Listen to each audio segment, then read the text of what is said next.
겸허한 마음으로 하나님의 음성을 기다립니다. 귀한 자리 부족한 종을 세워주셨사오니 성령께서 임하셔서 말씀하여 주옵소서. 하나님의 음성을 듣는 귀한 시간 되게 하여 주옵소서. 예수님의 이름으로 기도하옵나이다. 아멘. 할렐루야. 오늘 아침도 주의 은혜가 우리 가운데 충만하시기를 주의 이름으로 축복합니다. 요즘 포항에 지진이 나서 많은 분들이 어려움을 겪고 있습니다.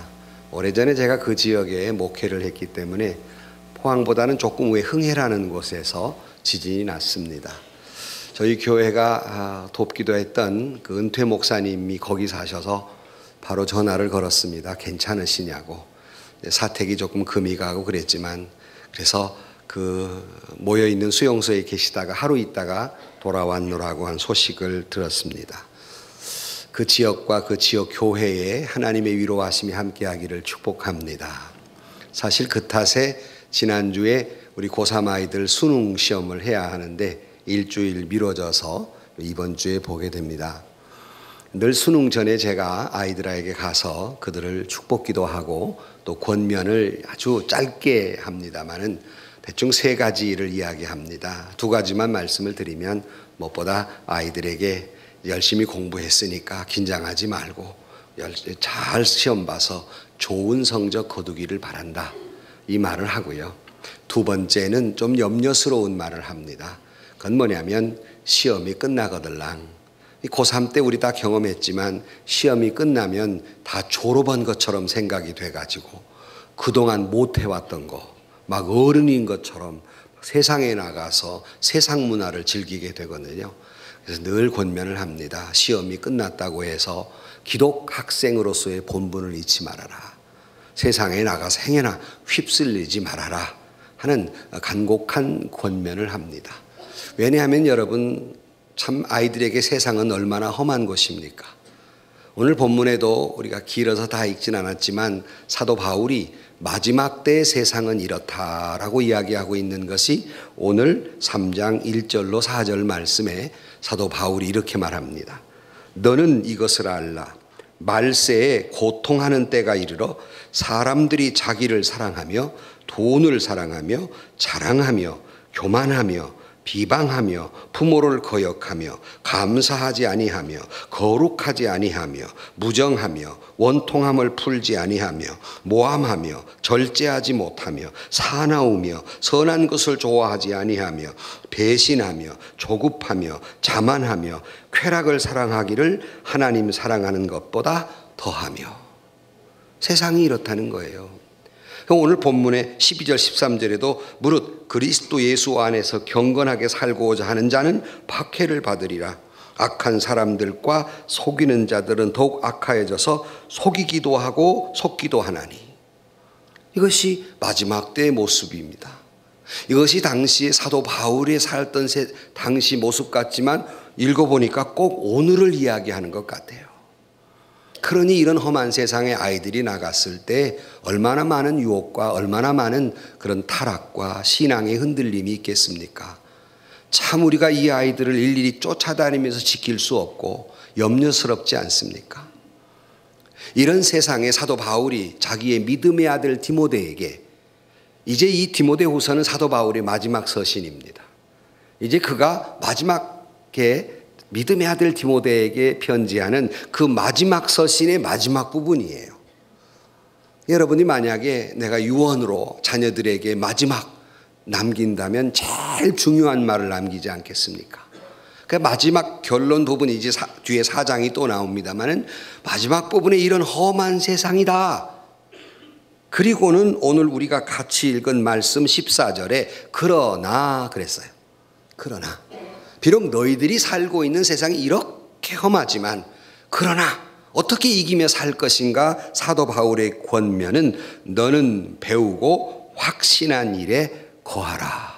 이것이 험한 세상에 사도 바울이 믿음의 아들에게 말하는 간곡한 권면이에요.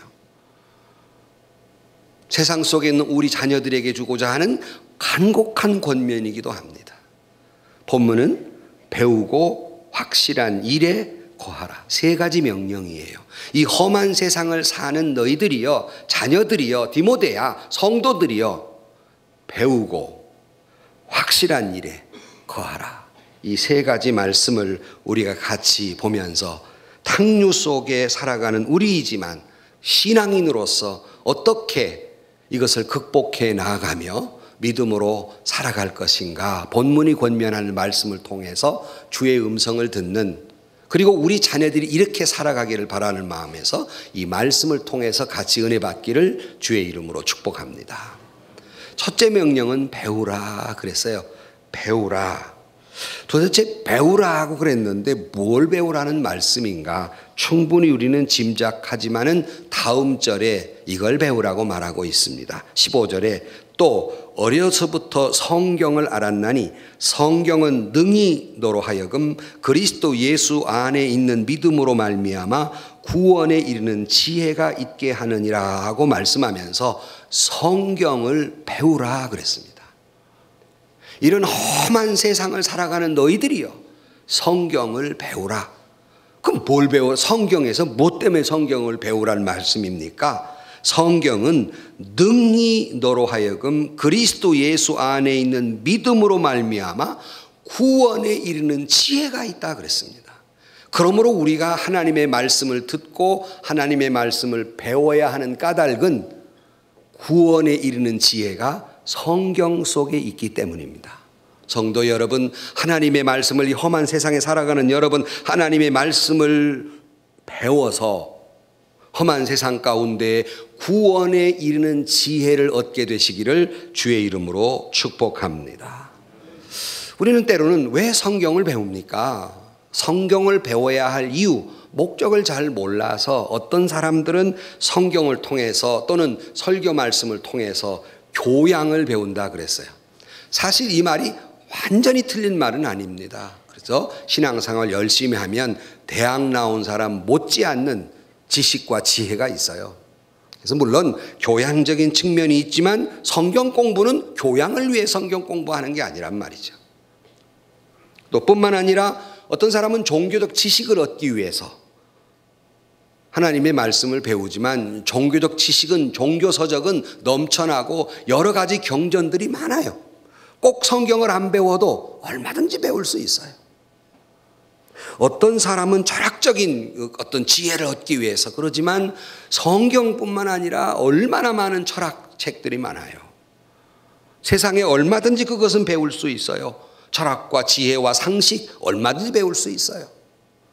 어떤 사람은 도덕, 착하게 사는 거, 물론 성경에 그런 말씀들이 있지만 성경뿐만 아니라 세상의 책에 무궁무진하게 도덕에 대한 책은 많이 있습니다. 그럼 왜 우리가 굳이 성경을 배워야 하는가? 왜 배우라고 하는가? 그것은 성경만이 줄 수 있는 게 있기 때문이에요. 성경만이, 세상이 줄지 않고 성경만이 줄 수 있는 게 무엇인가? 조금 전에 말씀드렸습니다. 구원에 이르는 지혜는 성경만이 말씀하고 있는 줄로 믿습니다. 성경을 배워야 구원에 이르는 지혜를 얻을 수 있기 때문에 험한 세상을 사는 너희여, 말씀을 배우라. 거기에는 구원에 이르는 지혜가 있다 그랬습니다.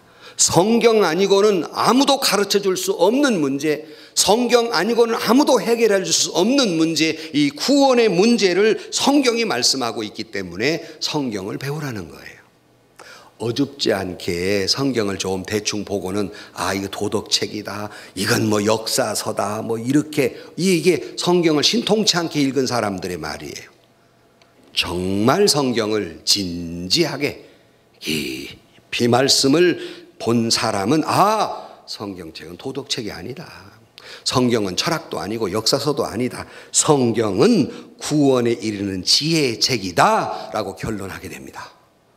그렇기 때문에 우리가 성경을 배워야 하는 이유는 바로 구원에 이르는 지혜가 말씀에 있기 때문이에요. 성경을 통해서만 하나님의 음성을 들을 수 있고, 성경을 통해서만 하나님의 뜻을 알 수 있고, 성경을 통해서만 구원에 이르는 길을 알 수 있기 때문에 험한 세상 사는 너희여, 말씀을 배우라는 거예요.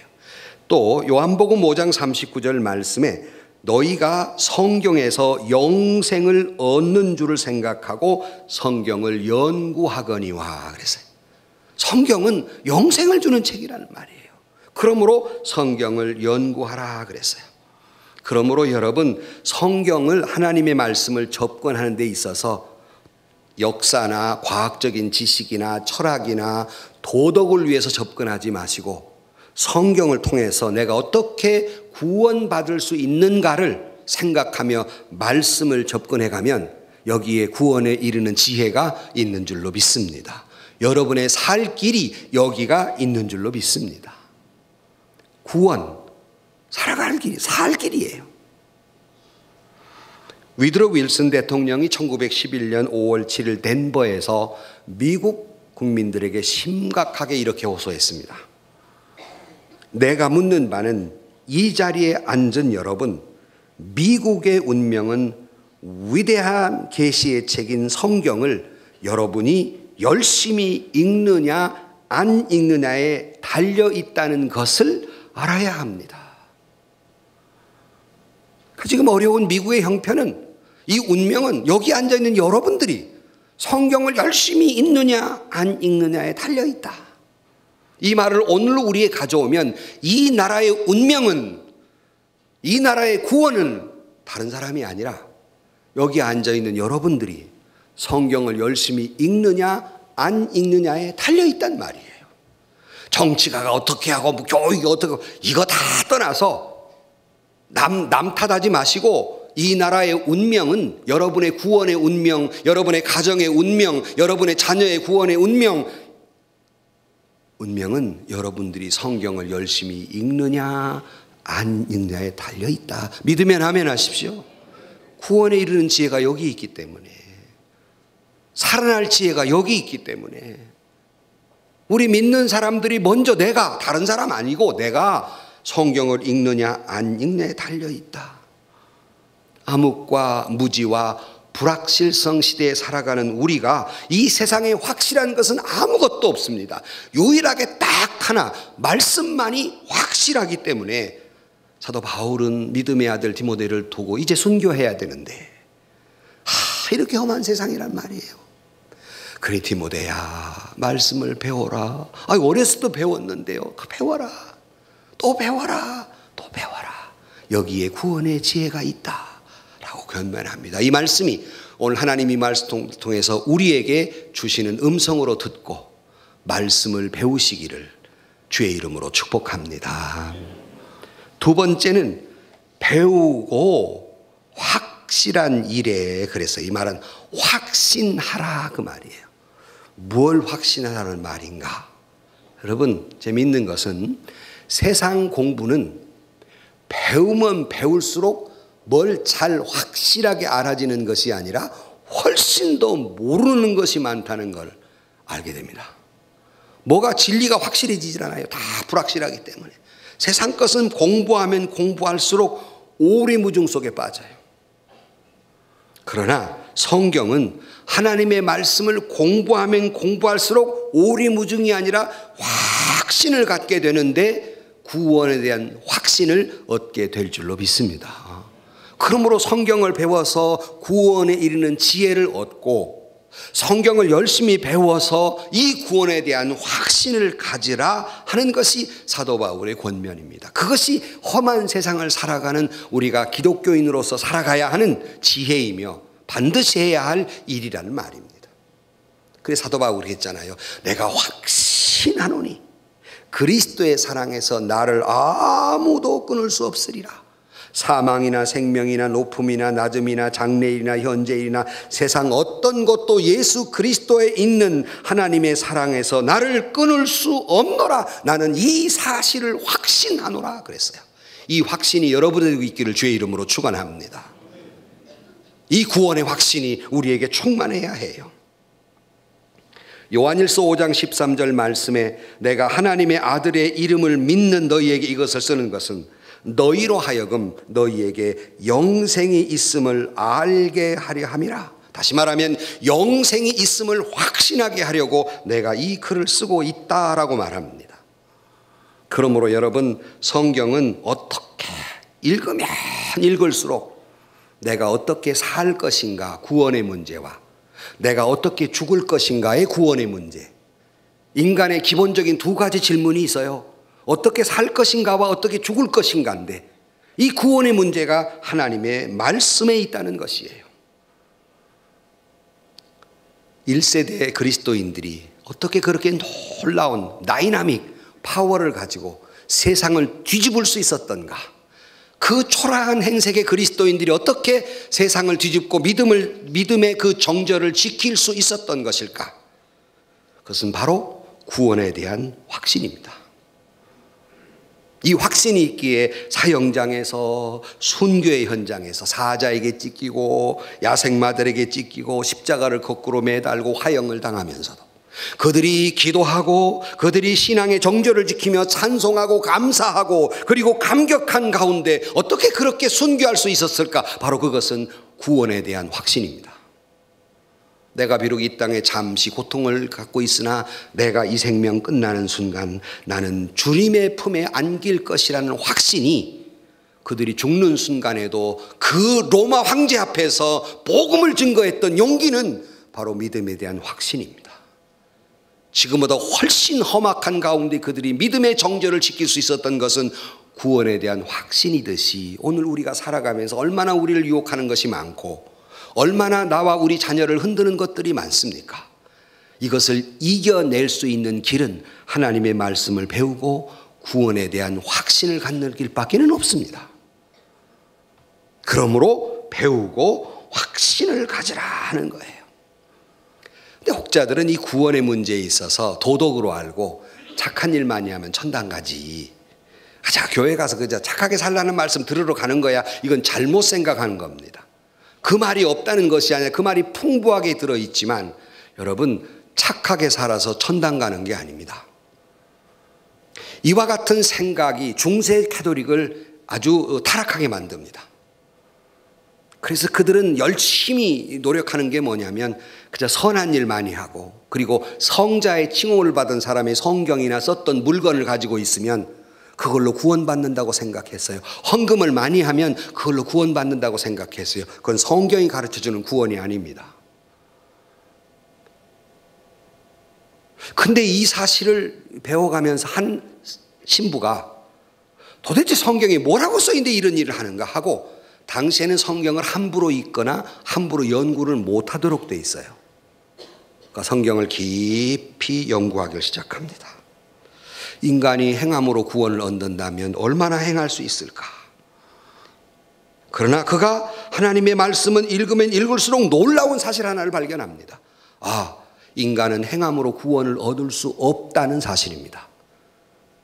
왜냐하면 내가 아무리 착한 일을 해도 그 속에 죄가 있음을 깨달아요. 성경을 읽으니까. 그는 절망합니다. 도대체 내 이 정의로운 행동이 내가 선하게 했다는 행동까지도 악하고 부패한 냄새가 난다면 인간은 어떻게 구원을 얻을 수 있을까? 길이 없었어요. 어떻게 인간은 구원을 얻을 수가 아무런 길이 없었습니다. 그러다가 그가 성경을 읽다가 로마서 1장 17절에 의인은 믿음으로 말미암아 살리라 한 말씀이 가슴에 꽉 와닿습니다. 아, 우리가 구원받는 것은 선한 행위로가 아니라 의인은 믿음으로만 구원받는다는 놀라운 진리의 사실을 깨닫고 하나님의 말씀을 깊이 연구하면서 그가 교회의 개혁을 부르짖었던 사람 바로 루터였습니다. 우리는 종교개혁 500주년을 맞이하는데 그가 어떻게 이런 종교개혁을 외칠 수 있었던가? 그것은 말씀을 깊이 연구한 까닭입니다. 그리고 말씀을 깊이 연구한 후에 믿음으로 구원을 얻을 수 있다는 확신을 가졌기 때문에 그는 여러 가지 생명의 위협 속에서도 종교개혁을 이루게 된 것입니다. 여기에 뒤따라서 많은 종교개혁자들이 성경을 연구하기 시작했습니다. 그리고 그들이 놀랍게도 세 가지 것을 외칩니다. 오직 인간은 하나님의 은혜로만 구원받을 수 있다는 솔라 그라티아를 외쳤고, 오직 믿음을 통해서만이 인간을 구원받을 수 있다는 솔라 피데를 외쳤고, 이것을 가르쳐주는 오직 성경을 통해서만이 이것을 알 수 있다는 솔라 스크립트라라고 외치게 됩니다. 이 세 가지, 오직 성경으로, 오직 은혜로, 오직 믿음으로 구원받을 수 있다 하는 것을 외치게 됩니다. 하나님의 말씀을 깊이 연구하고 그가 확신에 찬 말이었어요. 에베소 2장 8절로 9절 말씀에 너희는 그 은혜에 의하여 믿음으로 말미암아 구원을 받았으니 이것은 너희에서 난 것이 아니요 하나님의 선물이라. 행위에서 난 것이 아니니 이는 누구든지 자랑하지 못하게 함이라 그랬어요. 성도 여러분, 성경을 읽으면 읽을수록 어떤 무슨 세상 학문이나 도덕이나 이런 게 아니라 성경은 배우면 배울수록 구원이라고 하는 건 내 행동이나 내 의지 때문이 아니라 하나님의 은혜로만 구원받는 것이로구나 하는 걸 깨닫고 이 하나님의 은혜는 누구도 빼앗아갈 수 없다고 하는 이 확신을 갖게 될 때 험한 세상을 믿음으로 이길 수 있었던 것입니다. 그러므로 사도 바울은 디모데야, 네가 살고 있는 세상 너무나 이렇게 험악한데 말씀을 배우고 구원에 대한 확신을 가질 때 이 험한 세상을 믿음의 정절을 지키며 살아갈 수 있다고 권면하듯이, 사랑하는 성도 여러분, 하나님의 말씀을 열심히 배우고 구원에 대한 확신을 가지고 이 험한 세상의 믿음의 정절을 지키고 어떻게 살아야 할까, 어떻게 죽어야 할까의 문제를 말씀을 통해 은혜를 깨닫고 믿음으로 승리하며 살아가는 저와 여러분들이 되시기를 주의 이름으로 축복합니다. 배우고 확신을 가지고, 세 번째, 거하라 이렇게 되어 있습니다. 거하라. 원어를 사용해서 미안합니다만은 배우고 확신을 가지고 거하라는 말이 원어에는 이렇게 되어 있습니다. 메네 엔 오이스 에마테스라는 말로 되어 있는데 조금 직역하면 내가 배운 바 안에서 계속 머물러 있으라 이런 뜻이에요. 이걸 좀 더 의역하면 내가 말씀을 배웠지만 배운 바에서 떠나면 안 된다. 그 배운 바에 그것을 계속해서 배우면서 거기에 머물러 있으란 말은, 거기에 거하란 말은 그 말씀을 적용하며 살라는 말입니다. 그 말씀을 떠나면 안 돼요. 여러분이 하나님의 설교 말씀을 들었으면 그 말씀을 떠나면 안 돼요. 한 주간 동안 그 말씀에 머물러 있어야 돼요. 그 말씀을 내 삶에 적용해야 돼요. 이래야 우리가 아주 능력 있는 온전한 성도가 될 수 있는 겁니다. 그래서 그 안에 거하라. 그러니 사도 바울이 디모데에게 네가 어렸을 때부터 지금까지 성경을 배웠지 않냐? 계속 배워라. 그래서 그 말씀이 내게서 떠나지 않게 하라. 이 말은 그 말씀을 매일매일의 삶 속에 적용하라. 어려서부터 죽을 때까지, 월요일부터 주일날까지, 아침부터 밤까지 계속 그 말씀이 내 삶을 주장하고 그 말씀 안에서 내 그 말씀을 삶에 적용하며 살으라 하는 권면입니다. 성경 공부의 목표는 내가 구원에 이르는 확신을 가지고 이 땅에 살기 때문에 이 땅에 구원에 있는 확신을 가진 자의 삶을 살아야 하는 거예요. 그래서 제가 성경은 세 가지로 읽는다. 눈으로 읽는 성경 우리가 보지요. 귀로 읽는 성경 말씀입니다. 몸으로 읽는 성경 그걸 적용하는 거예요. 우리는 세 가지로 성경을 읽으셔야 됩니다. 눈으로 읽고 귀로 읽고 몸으로 읽고.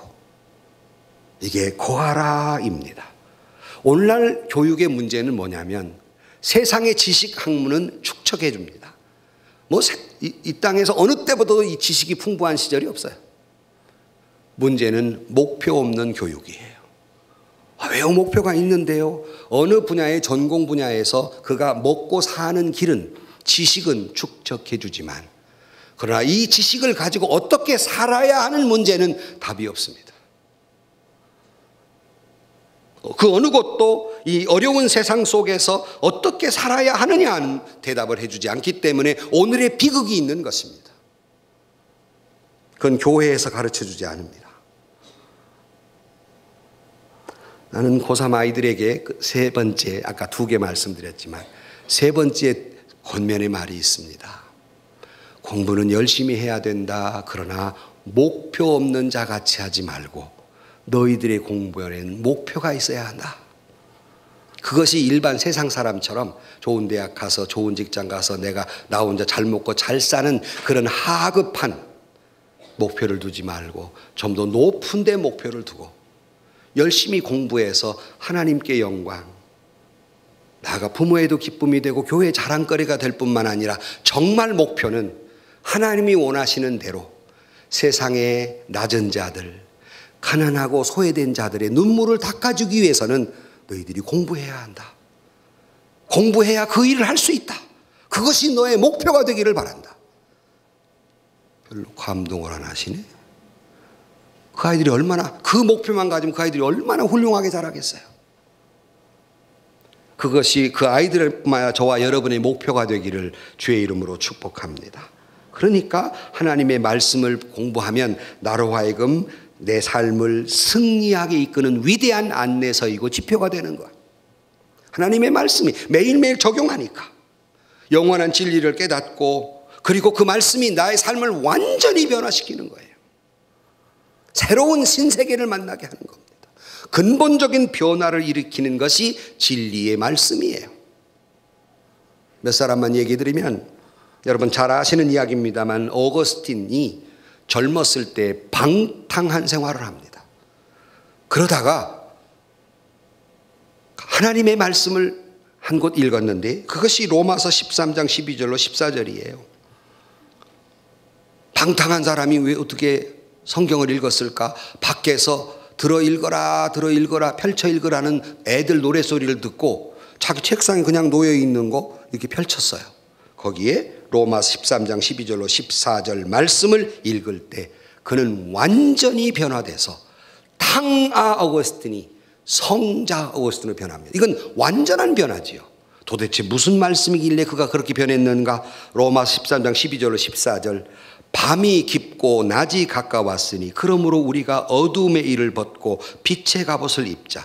낮에와 같이 단정히 행하고 방탕하거나 술 취하지 말며 음란하거나 호색하지 말며 다투거나 시기하지 말고 오직 주 예수 그리스도로 옷 입고 정욕을 위하여 육신의 일을 도모하지 말라. 이 말씀이 그의 가슴에 확 와닿습니다. 그래서 완전히 그 사람은 근본적으로 변합니다. 탕아가 성자가 됩니다. 말씀은 이와 같은 위력이 있어요. 고아의 아버지 뮬러라는 사람은 시편 68편 5절을 읽다가 고아의 아버지가 됩니다. 무슨 말씀이 있길래 하나님은 고아의 아버지다, 이 말씀이 그의 가슴에 확 닿습니다. 일평생 고아를 위해 삽니다. 한 분만 더, 밀림의 성자 엘버트 슈바이처 박사는 누가복음 16장에 나사로와 부자의 이야기를 읽다가 거지 나사로 같이 살아가고 있는 이 아프리카의 흑인들을 위해서 함께 살기로 결심하고 흑인의 아버지가 됩니다. 하나님의 말씀은 이와 같은 능력이 있어요.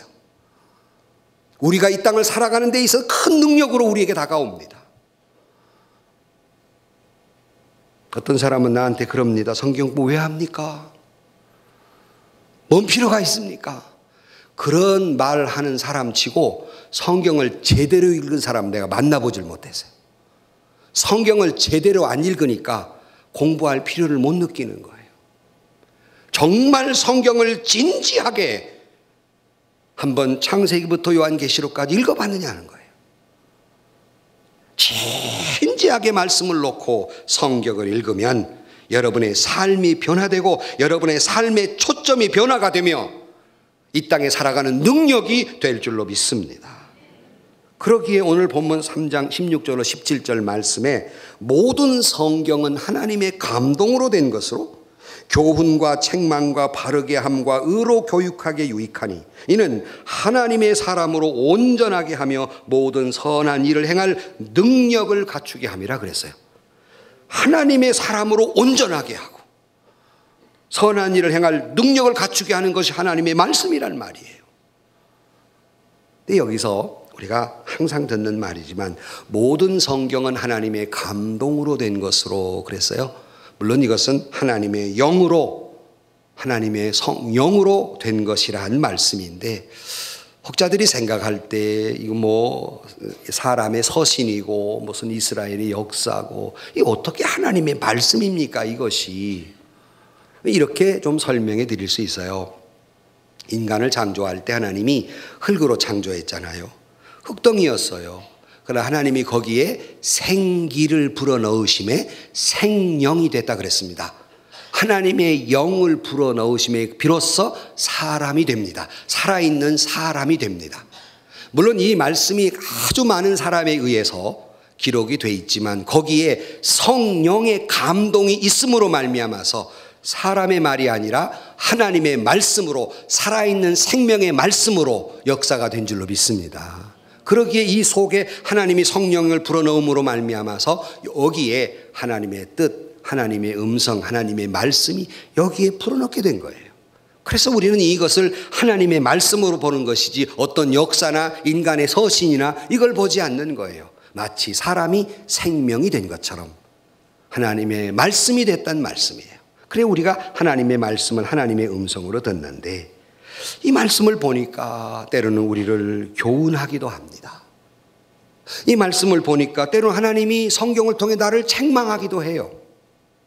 또 말씀을 보니까 나의 삶을 교정시켜 주시기도 합니다. 또 이 말씀을 보니까 나를 의로 교육하기에 유익하게 한다고 말씀하고 있습니다. 또 이 말씀을 보니까 하나님의 사람으로 온전케 한다고 말씀하고 있습니다. 이 말씀을 나로 하여금 하나님의 말씀대로 살아가도록 능력이 된다고 말씀하고 있습니다.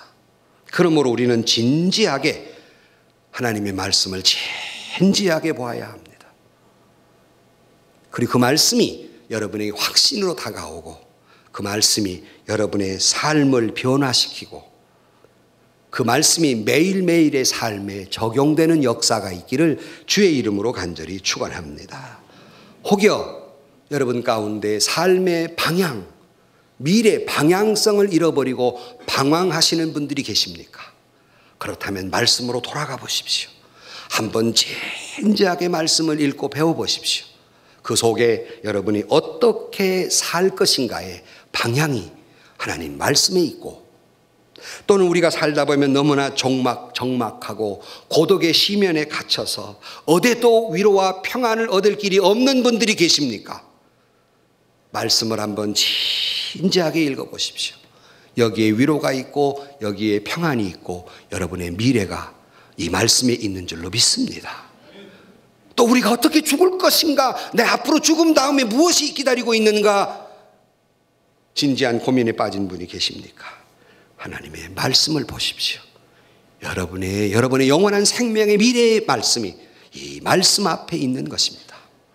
그런 거로 말씀을 배워 구원에 이르는 지혜를 얻고 말씀을 배워서 구원에 대한 확신을 얻고 말씀을 배워서 그 말씀을 매일매일의 삶에 적용함으로 말미암아 구원에 이르는 능력, 하나님의 온전한 사람들이 되시기를 주의 이름으로 간절히 축원합니다. 결론으로 말씀을 드립니다. 조금 전에 우리는 성경을 접근할 때 우리가 두 가지 생각을 가지셔야 됩니다. 하나는 이 말씀을 통해 하나님이 나에게 뭐라고 말씀하시는가, 중요한 말씀입니다. 평생을 성경을 읽으셔야 되니까 성경을 읽을 때 어느 대목이든 마찬가지입니다. 아무 데나 펴서도 이 대목에서 하나님이 내게 무엇을 말씀하시려 하시는가 를 깊이 의문을 가지고 보셔야 됩니다. 의문이 아니라 그 말씀을 들으셔야 됩니다. 두 번째, 그 음성을 듣고 나에게 어떻게 살라고 말씀하시는가, 내게 뭐라고 말씀하시고 그 말씀을 통해 내가 읽은 나에게 어떻게 살라고 말씀하시는가, 이 두 가지를 놓고 성경을 보셔야 해요. 설교를 들을 때에도 사람의 말로 듣지 마시고 제가 하나님이라는 게 아니라 하나님이 여러분에게 이 시간, 이 귀한 시간에 말씀을 듣게 할 때는 여러분의 모든 각 개인에게 하시고자 하는 말씀이 있어요. 어떤 분은 나한테 나가면서 목사님 맞춤 설교하셨네요. 뭔 소리야? 나한테 딱 맞는 설교를 하는 거예요. 그러니까 여러분들이 각각 맞춤 설교의 이것은 다 깨닫는 게 달라요. 그러니까 오늘 아침에 하나님은 나에게 지금 무슨 말씀을 하고 계시지? 하는 음성을 들으셔야 되고요. 그래 내가 이제 이 말씀을 듣고 나갈 때 내가 어떻게 살라는 말씀이지? 하는 그런 두 가지 생각을 가지고 여러분이 말씀을 들으셔야 됩니다. 그리고 해답을 두 가지 얻으셔야 돼요. 하나는 어떻게 살 것인가의 해답입니다. 그리고 하나는 어떻게 죽을 것인가의 해답이에요. 처음에 말씀드렸죠. 이것은 사람의 아주 근본적인 질문이에요. 가장 중요한 질문입니다. 어떻게 살 것인가와 어떻게 죽을 것인가의 진지한 질문이 이 하나님 말씀 속에 있고 그 해답이 여기 있어요. 인생의 중요한 질문들입니다. 그래서 배우고 확신한 일에 거하라 그랬습니다. 하루하루 이 말씀이 여러분의 삶을 지배하고 이끌고 생명의 말씀이 되기를 주의 이름으로 축원합니다. 그래, 우리가 마지막 때 어떻게 죽을 것인가? 월트 스카트 경이 마지막 세상을 떠날 때 사위를 급히 불렀습니다. 수험이 곧 넘어가는데 사위한테 책 가져오라. 그 많은 책이 무슨 책을 가져오라고 하십니까? 그가 숨을 몰아쉬며 성경 그랬습니다. 어떻게 죽을 것인가의 말씀이 거기에 있어요. 우리도 죽으면서 그랬으면 좋겠습니다. 하나님의 말씀이 가르쳐준 방향에서 어떻게 죽을 것인가 진지한 질문을 해야 합니다. 바라기는 이 살 것인가와 죽을 것인가의 문제의 해답을 얻으시고 여러분의 자녀들에게도, 이 험한 세상 살아가는 자녀들에게 내 마지막 숨을 몰아쉬면서도 이 하나님의 말씀을 배우고 확신한 일에 거하라고 말하는 저와 여러분들이 되실 수 있기를 주의 이름으로 축원합니다. 화이트헤드의 말씀을 인용하면서 설교를 마칩니다. 성경은 인간 나그네의 안내서요, 순교자의 지팡이가 되며 조종사의 나침판이요, 십자가 군병의 무기이며 크리스찬 생활의 헌장이다. 성경으로 낙원은 회복되며 천국은 열리며 지옥문은 닫혀진다. 성경은 문화의 광산이며 영광의 파라다이스, 환희의 강물줄기이다. 성경으로 머리를 채우고 성경이 마음을 지배하고 성경으로 내 행동을 이끌도록 하라. 세상에서 시달린 친구들아, 위로의 주님 바라보아라. 눈을 들어 주를 보라. 하늘의 모든 영역 주께 맡겨라. 슬플 때에 주님의 얼굴 보라. 사랑의 주님 안식 주리라. 힘이 없고 내 마음 연약할 때 능력의 주님 바라보아라. 주의 이름 부르는 모든 자는 힘주시고 늘 지키시라.